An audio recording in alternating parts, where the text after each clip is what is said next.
রোজ রোজ একই রকম ডাল খেয়ে খেয়ে একঘেয়ে হয়ে গেছি। তাই আজ ভাবলাম একটা মাছের মাথা আছে, ওটা দিয়ে একটু মুগের ডাল বানাবো।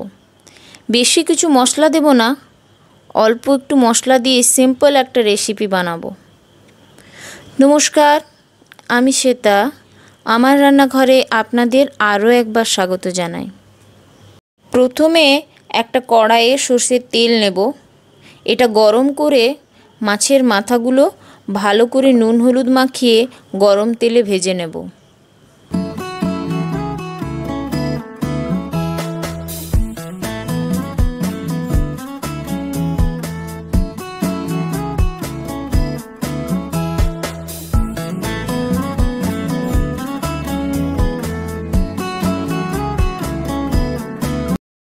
আর অন্যদিকে মুগ ডালটা শুকনো কড়াইয়ে দিয়ে দেব দুটো তেজপাতা।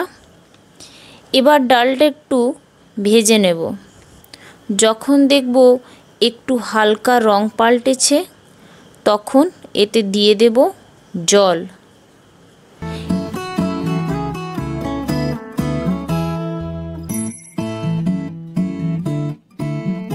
এবার এটাতে দেব স্বাদ মতো নুন, হলুদ, চিনি, লঙ্কার গুঁড়ো ও জিরে, একটু গোটা গরম মশলা ও একটা কাঁচা লঙ্কা দিয়ে দেব।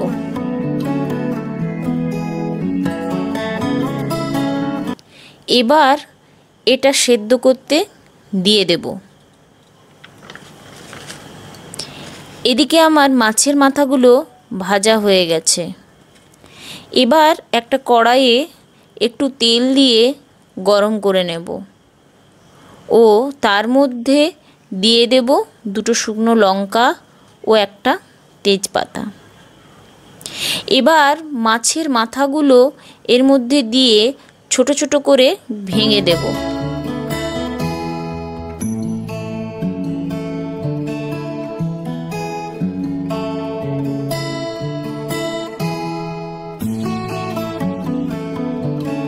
এবার উপর থেকে দিয়ে দেব সেদ্ধ করে রাখা ডালটা। একটু ঘন হয়ে এলে দিয়ে দেব 1 চামচ ঘি। ব্যাস, তৈরি হয়ে গেল মাছের মাথা দিয়ে মুগ ডাল। তাহলে দেরি না করে আপনারাও ঝটপট বানিয়ে ফেলুন এই রেসিপিটা, আর কমেন্ট করে জানান কেমন হয়েছে এটা খেতে। রেসিপিটা ভালো লাগলে শেয়ার ও লাইক করতে ভুলবেন না। আর পরের রেসিপিটা দেখার জন্য চ্যানেলটা সাবস্ক্রাইব করে রাখুন। আজ এখানেই শেষ করলাম। আবার আসবো একটা নতুন রেসিপি নিয়ে। ততক্ষণ পর্যন্ত সবাই ভালো থাকবেন, সুস্থ থাকবেন আর আমার চ্যানেলটাকে সাপোর্ট করবেন। ধন্যবাদ।